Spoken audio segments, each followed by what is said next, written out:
Olá, boa noite. Então, tudo bem com vocês? Espero que sim. Espero muito, muitíssimo que sim. A minha franja não está querendo franjar hoje, então nós vamos estar aceitando que ela vai estar assim. Ok? Ok. Ó, botei até coisinha no cabelo. Então vamos estar aceitando o que temos hoje. Hoje, eu queria entrar num tópico que eu achei bem interessante, assim. Por acaso, eu tenho algumas amigas que estão entrando em um processo de término. E eu fiquei refletindo sobre como para algumas pessoas é mais difícil o término, tipo, lidar com isso, sabe? Mesmo que a decisão já esteja tomada ou que já tenha acontecido em si, o processo em si é muito difícil, muito doloroso e muitas vezes o que, não especificamente elas, mas eu comecei a pensar num geral, assim, o que as pessoas ficam pensando, assim, é sobre como era antes, ou sobre como elas gostariam de certa forma voltar. Isso me fez pensar em várias outras questões, por exemplo, pessoas que estão em relacionamentos que sabem que não é bom pra elas, e não tô entrando só no também. Mas eu acho que daí já entram outras questões, que é no caso de um relacionamento abusivo, eu acho que já existem outras questões, outros mecanismos que acabam por dificultar muito o processo, mas também inclui esse que eu vou falar, eu acho, mas é mais complicado porque envolve uma outra pessoa ativamente ali na situação, enfim. Mas de um relacionamento em que não tá dando certo, em que as pessoas são até pessoas boas, mas que não tá batendo, já não tá indo, tem muita briga ou qualquer coisa do tipo. Não uma coisa assim, propositalmente, entende? Mas uma coisa que não tá fluindo, não tá dando certo. Então não tá fazendo bem pra aquela pessoa, não tá fazendo bem pra outra pessoa também e tudo. E aí, eu tava com ajeitar minha cadeira um pouquinho aqui, só que eu não, acho que eu não consigo, guys. Desculpa. Então, vamos ficar assim, tá bom, né? Tá bom? Me diz tá bom. Acho que sim. Enfim. Então eu fiquei pensando sobre isso. E aí isso me fez entrar numa coisa muito doida na minha cabeça. Eu espero conseguir fazer sentido sobre tudo que eu pensei. Porque assim, na minha cabeça, depois de um tempo, fez sentido. Mas eu tive uns longos dias de pensamento. Esse foi um dos motivos de eu não ter aparecido. É porque, de fato, eu queria fazer sobre isso, porque eu gosto de fazer sobre coisas que são de fato relevantes. Que eu não vou aparecer aqui só pra aparecer. Só pra aparecer, só pra ter gente, só pra ai, tô ativamente aqui no YouTube. Não. Sabe, isso daqui é uma coisa que eu gosto de fazer, é uma coisa que eu gosto de agregar. Se eu não sinto que eu vou agregar, eu não vou aparecer. Desculpa. Então eu vou aparecer quando eu tiver algo realmente relevante pra falar. Então é bom, porque você que tá aí, você sabe que quando eu aparecer, é porque de fato eu tenho uma coisa pra poder falar. Eu não fiquei, ai não, eu tenho que pensar, eu tenho que ter, nossa, criatividade. Não, sabe? Se eu tiver várias vezes, vai aparecer várias vezes. Se não tiver, não vai ter. É isso. Vamos tá lidando. Então, eu queria começar com a Dona Bíblia. Eu espero que faça sentido. Eu espero mesmo que faça sentido no final, porque eu vou falar de alguns autores, eu vou falar de algumas coisas, mas é porque eu fui pegando muita referência pra poder pensar sobre isso e eu, enfim, bem filosofante. Então vamos para Gálatas. Eu estou com a minha Bíblia é essa. Eu sempre gosto de mostrar a Bíblia. Ah, por que você acha a sua Bíblia bonita? Também. Mas não. É porque ela tem uma tradução um pouco diferente. Então, caso você tenha uma Bíblia ou você tenha acesso a uma, assim, e você, pronto, tiver uma tradução diferente, eu até gosto de saber, porque eu gosto de saber, por exemplo, a NVI, por exemplo, tem uma tradução muito diferente da minha. Então é interessante ver como adequaram a linguagem para uma linguagem mais de hoje, porque essa daqui é uma coisa mais direta, assim. Então, vamos ler a Bíblia. Então, Gálatas 5, e eu vou ler do 13 ao 24. Eu sei que é bastante coisa, mas não é assim muito grande, tá bom? I promise. É tipo isso aqui, ok? Então, vamos lá? Vamos! Então, aqui o Paulo tá escrevendo, e ele tá escrevendo acerca da liberdade, ok? Então ele fala: Vós foste chamados à liberdade, irmãos. Entretanto, que a liberdade não sirva de pretexto para a carne, mas pela caridade colocai-vos a serviço uns dos outros. Pois toda a lei está contida numa só palavra: amarás o teu próximo como a ti mesmo. Mas se vos mordeis e vos devorais reciprocamente, cuidado, não aconteça que vos elimines uns aos outros. Ora, eu vos digo, conduzi-vos pelo Espírito e não satisfareis os seus desejos da carne, pois a carne tem aspirações contrárias ao espírito, e o espírito contrários à carne. Eles se opõem reciprocamente, de sorte que não fazeis o que quereis. Mas se vos deixais guiar pelo espírito, não estáis debaixo da lei. Ora, as obras da carne não manifestas: fornicação, impureza, libertinagem, idolatria, feitiçaria, ódio, rixas, ciúme, ira, discussões, discórdia, divisões, inveja, bebedeira, orgias e coisas semelhantes a esta, a respeito das quais eu vos previno, como já vos preveni. Os que praticam tais coisas não herdarão o reino de Deus. Mas o fruto do Espírito é amor, alegria, paz, longanimidade, benignidade, bondade, fidelidade, mansidão, autodomínio. Contra estas coisas não existe lei. Pois os que são de Cristo Jesus crucificaram a carne com as suas paixões e os seus desejos. Gente, isso aqui é um primor. Eu queria pegar esses versículos e colocar na minha parede e ler todos os dias para poder me lembrar, porque eu comecei a refletir sobre ele e ele é muito interessante. Eu sei que parece um pouco sem sentido falar sobre término e do nada entra num contexto de liberdade e o que tem a ver uma coisa com a outra. Calma. Eu vou chegar. Respira. Tá ansioso? Ansiosa? Não, mas é sério. Eu fiquei pensando nisso, por quê? Porque quando a gente vai pensar naquilo que é o nosso desejo, porque a liberdade aqui, ela diz o quê? Nós irmos contra o nosso desejo. Isso é muito contrário ao que a nossa sociedade diz hoje, que é: faça o que você tem vontade, você deseja isso? Siga as suas vontades, siga o seu desejo, ou melhor, siga o seu coração.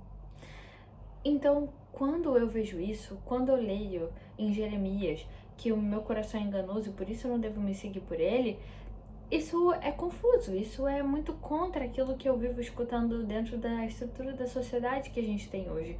Então eu comecei a refletir sobre essa questão realmente, sabe? Sobre como a gente agrega liberdade a seguir os nossos desejos, a fazer as nossas vontades, seguir o nosso coração, sabe? Ouvir o nosso coração, ouvir a nossa vontade, fazer aquilo que eu tenho vontade. E eu sei que eu já falei algumas vezes sobre isso, de outros contextos, mas eu queria trazer mais profundamente, porque eu fiquei realmente pensando sobre essa questão da pessoa querer ainda estar em uma coisa, mesmo sabendo que não é boa e tudo, e o que poderia fazer ela chegar nisso. Eu não tô dizendo que eu vou tirar aqui uma grande resposta sobre isso, não, mas é algo que fez um pouco de sentido pra mim, no sentido de que pode ser uma das coisas, ok? Então, vamos tentar. Visto aqui, estamos falando que a liberdade ela não está ligada a pretextos para seguir a carne. O que seria? Seriam os meus desejos, seriam as minhas vontades no geral. Tô passando uma moto, mas seriam as minhas vontades no geral. Eu não estou aqui no mundo para simplesmente seguir as minhas vontades. Isso, biblicamente falando, ok? E aí eu gostaria de trazer outros autores, outras coisas, porque eu acho que a palavra ela é elucidada por meio do raciocínio humano, entendeu? Ela não é uma coisa só sobrenatural e muito louca e oculta e não sei o que. Nada, tá muito claro aqui. Mas eu gosto sempre de trazer, até porque eu sei que outras pessoas que não são da fé cristã estão aqui, então eu gosto que faça sentido pra elas também. E gosto também que faça sentido pra mim. E quanto mais coisas eu encontro e que me ajudam nesse raciocínio, é melhor. Então eu gosto de trazer bastante contexto aqui pra isso. E eu fui pegar a ideia de Platão, primeiramente. Platão, ele tem a tríade transcendental. E essa tríade é do bem, o belo e o verdadeiro. Ok? Ok. E depois eu fui ler Huckmacher. Huckmacher, ele é um escritor cristão, ok? Mas que, caso você goste principalmente de arte, eu acho que é muito interessante você ler. É um cara realmente muito interessante. Eu vou ler mais dele. Já tenho um livro. Minha mãe aprendeu na minha amiga. Mas, enfim. Ele é um cara muito interessante, então eu indico muitíssimo ler sobre ele. Mas o Huckmacher, ele fala sobre a arte, como eu falei. Larissa, o que você tá falando? Muito louca. Calma. Ele fala sobre a arte. Ele fala sobre como a beleza, ela tá em volta. de nós. E ela é uma forma de elucidar a criação de Deus. Deus se importa com o meio, Deus se importa com o que nós vemos, Deus se importa com a forma como as coisas são feitas, a forma como as coisas são expressas. Ele se importa com o meio. O meio deve ser bom, belo, bonito, verdadeiro. É isso. Só que a gente vive num contexto em que o indivíduo ele é colocado como a coisa mais importante. Então, o que nós temos? Nós não temos uma busca pela verdade, pelo que é bom e pelo que é belo. Eu não busco, não é como se essas coisas existissem e eu as procurasse, aprendesse e buscasse elas. Não, elas vêm de dentro. Dentro da estrutura da sociedade, é isso que a gente aprende. Tudo isso vem de dentro. Então, o que é verdadeiro é o que eu sinto. O que é bom é o que eu desejo. E o que é belo é individual. Então, a beleza está nos olhos de quem vê. Agora eu já não tenho mais essa coisa que a arte vem até mim. Eu busco ela, melhor dizendo. Não, ela está dentro de mim e eu a enxergo da forma como eu quero. Entendeu? E isso é complicado. Isso é complicado, por quê? Porque esse é um sintoma. Eu não acho, eu aqui, autoridade falando do assunto, mas eu acredito que esse seja um sintoma, entende? É um sintoma da nossa estrutura como pessoas. Nós estamos retroalimentando uma cultura que diz o tempo todo que o indivíduo está no centro de tudo. E isso é muito complicado, por quê? Porque a gente perde o centro da coisa. Calma, eu sei que é estranho, mas tudo bem. É porque eu sinto que nesse momento nós vivemos uma crise de objeto, sabe? Uma crise de centralidade. Quando a gente perde a centralidade, o que nós temos é uma arte, uma cultura. E quando eu digo arte, eu não tô falando só de arte que fica no museu e tudo mais. Não é só isso, é sobre a forma como as casas são construídas, a forma como as pessoas se vestem, a forma como as embalagens são feitas. Tudo isso está em volta de nós e nós absorvemos muito disso. Por mais que nós acreditemos que a beleza está nos olhos de quem vê, a verdade é que nós absorvemos muito da beleza. Absorvemos o que está no mundo. E isso, dentro da psicologia, tem um grande espectro. Quando a gente começa a refletir sobre como, por exemplo, sei lá, a Igreja Católica, por exemplo, ela tem um vasto estudo sobre isso. Por quê? Porque eles têm uma representatividade de poder, porque eles precisavam em algum momento, quando eles eram um grande império e tudo mais, as construções de quando você tem um grande império, um império ditatorial, por exemplo, são construções muito diferentes. Construções soviéticas, por exemplo, elas trazem uma imponência. Tudo isso é absorvido, tudo isso eu absorvo essa beleza. Entende? Só que ela pode estar ligada ao bom e ao verdadeiro ou não. Só que quando eu retiro o bom e o verdadeiro é apenas ruptura, é apenas o indivíduo tentando florescer, sendo que ele não está em busca de algo maior do que ele. Por quê? Porque eu tenho essa crise de centralidade. Então, quando eu não tenho essa centralidade, a beleza, ela é qualquer coisa que eu queira. A verdade é qualquer coisa que eu queira. O bem é qualquer coisa que eu queira. Já não está mais ligado aos valores, está ligado apenas aos meus valores. Aquilo que eu acho, aquilo que eu sinto, aquilo que eu penso. E é isso. Entende? Eu começo a me distanciar da realidade, porque eu começo a achar que tudo está envolto a mim. Eu sou o centro. Quando eu me coloco no centro, meu ego começa a me comandar demais. Isso é muito triste, muito doloroso, muito complicado. E o ser humano não foi feito para isso. Eu não fui feita para simplesmente ficar criando coisas, mas para descobrir coisas, para encontrar coisas, para ser criativa dentro dessas coisas, para fazer coisas diferentes a partir do bom, belo e verdadeiro. E aí eu me encontro nisso, eu percebi isso, sabe? Assim, como essa crise, ela é muito complexa. E como eu disse, nós absorvemos isso no nosso dia a dia. Nós compreendemos isso, vivemos isso, sabe? E crescemos com isso. Crescemos com o seu coração.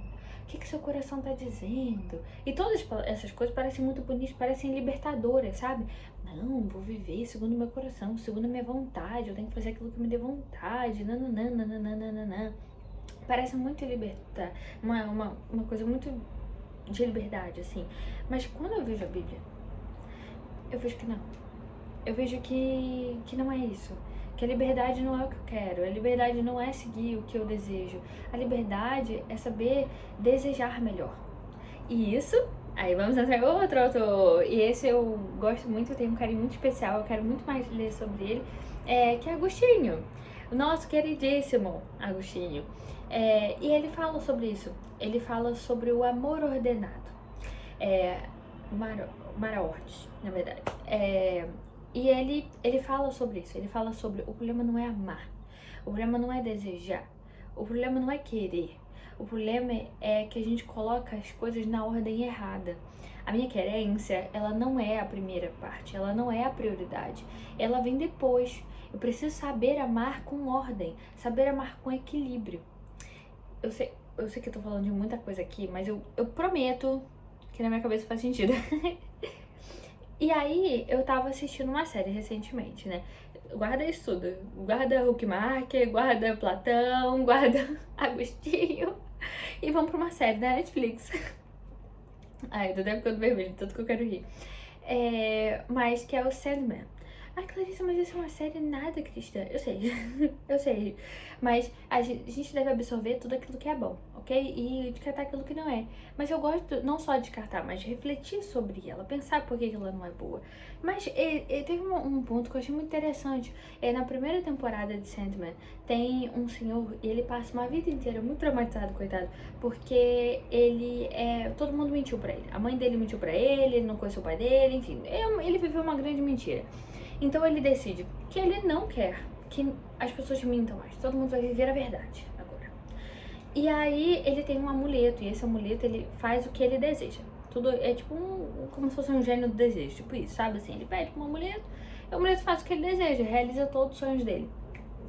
Então, ele meio que deseja que ninguém mais minta, que todo mundo fale a verdade, tudo que sente.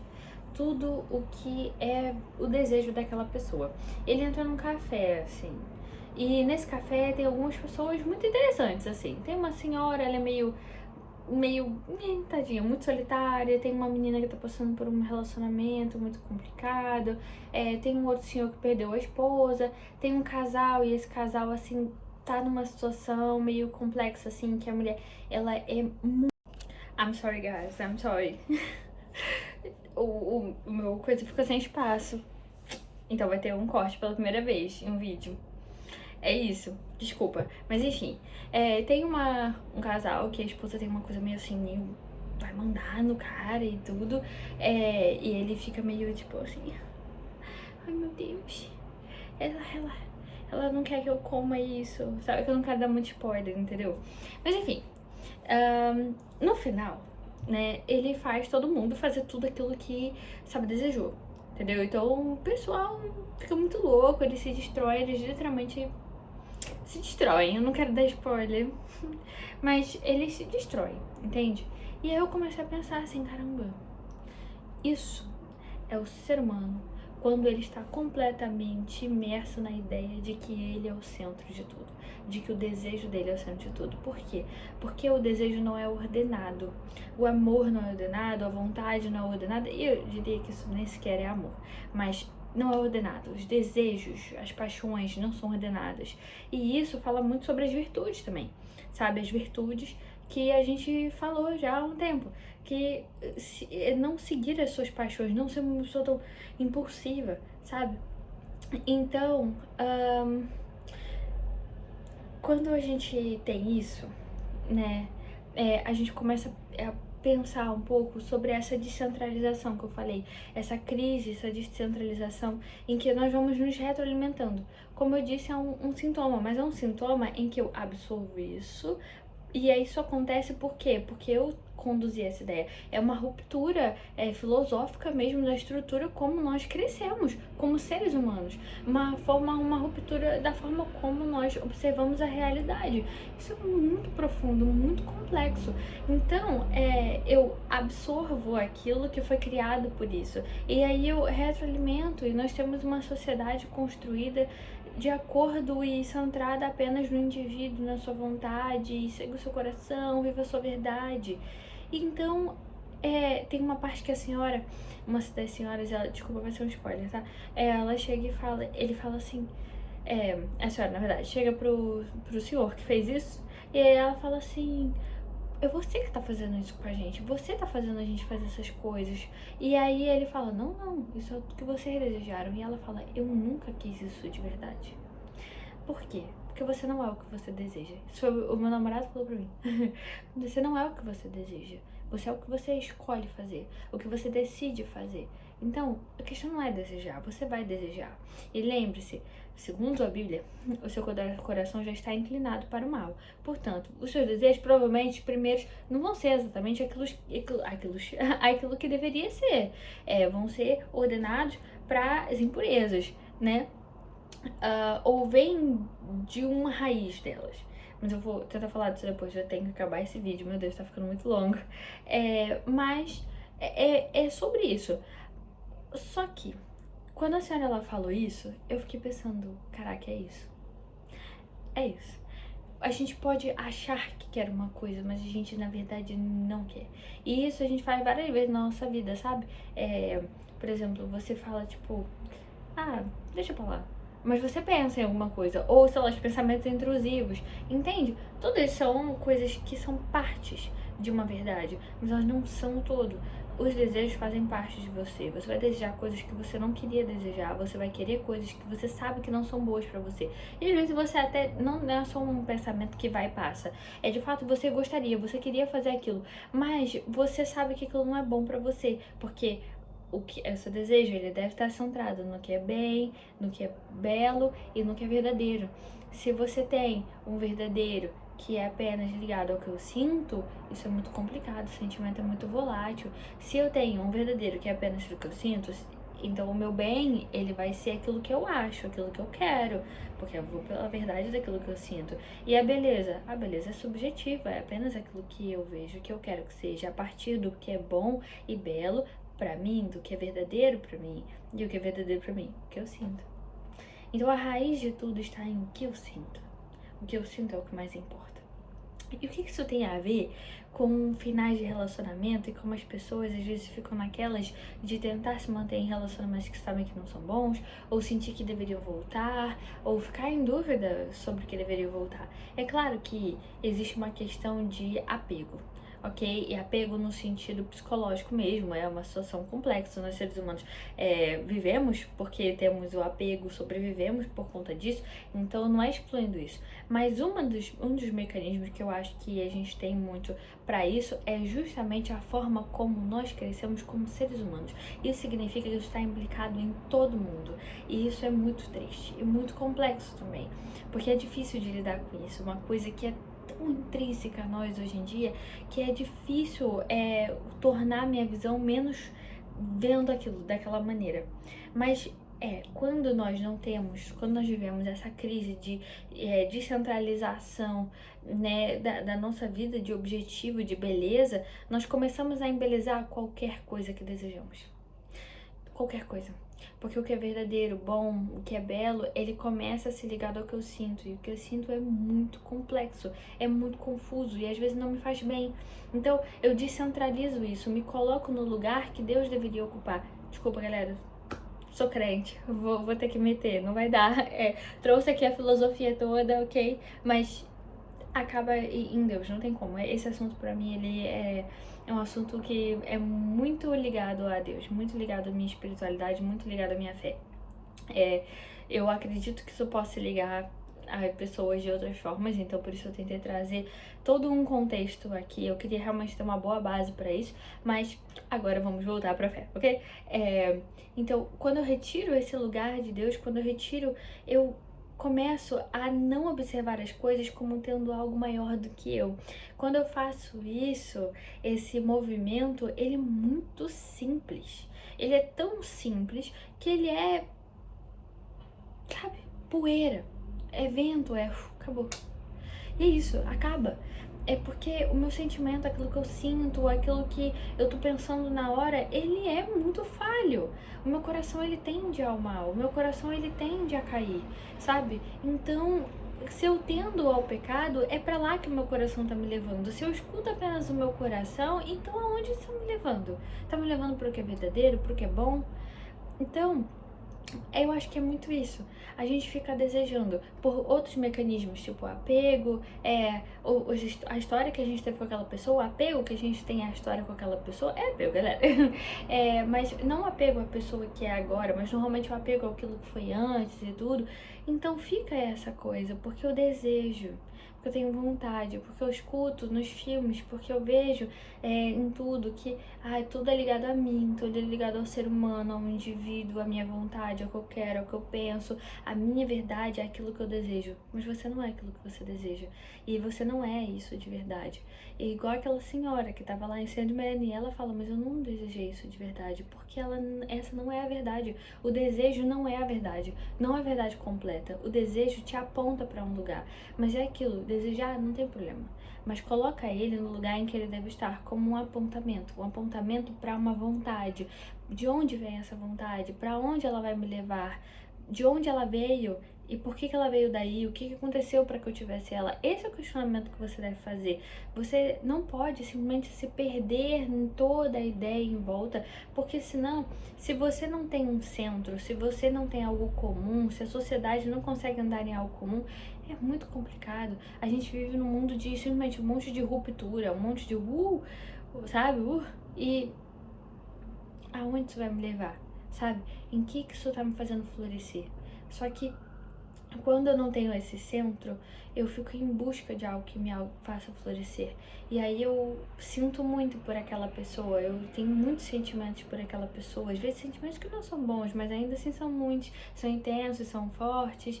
Isso eu aprendi o tempo todo, que eu sou o indivíduo e que eu sou o principal, que eu sou o centro, então eu me expando apenas. E a me expandir, então eu devo voltar de certa forma. Isso torna mais difícil sair do relacionamento. Isso torna mais difícil se manter longe dele. Por quê?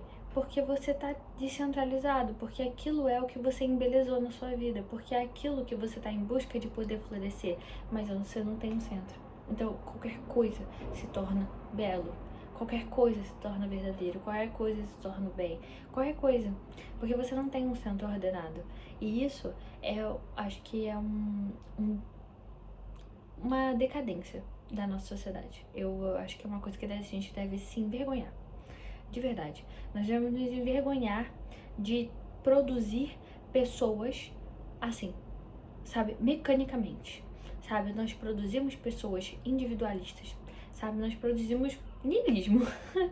Nós produzimos pessoas egoístas, pessoas individualistas, porque nós o tempo todo fazemos tudo focado em nós. A arte é sobre nós, não existe mais o belo, não existe mais a verdade, o bem não existe mais, o bem é aquilo que eu quero, a verdade é aquilo que eu sinto, e a beleza, ela está nos meus olhos. Mas será que tá? Será que esse relacionamento que você embeleza tanto, de fato é o que te leva a florescer, de fato te leva para o que é bom, o que é belo, o que é verdadeiro? Será?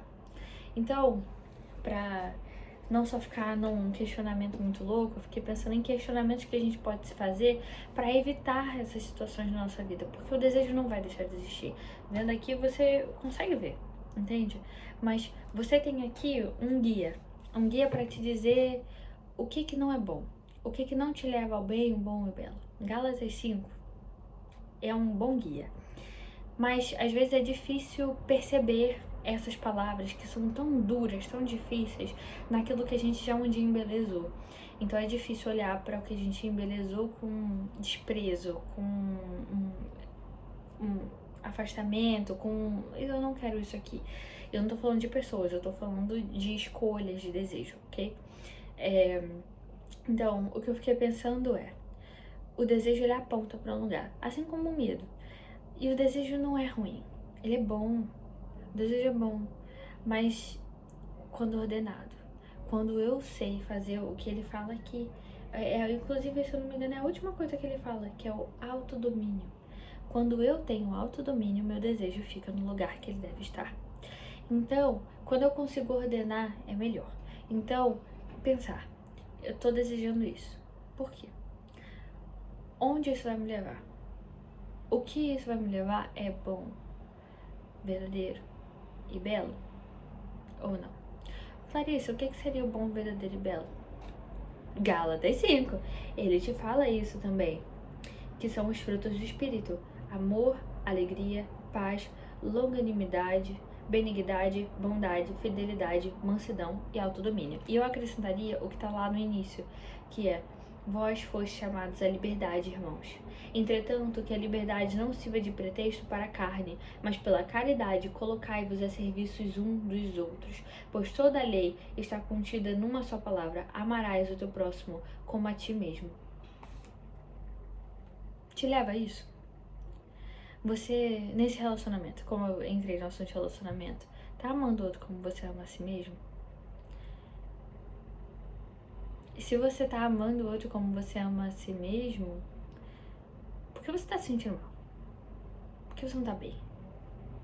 Se é amor, se é alguma coisa boa, se é como você trata você mesmo. Ou será que o problema é justamente esse? Você não tá se tratando tão bem assim, você não tá se amando tanto assim.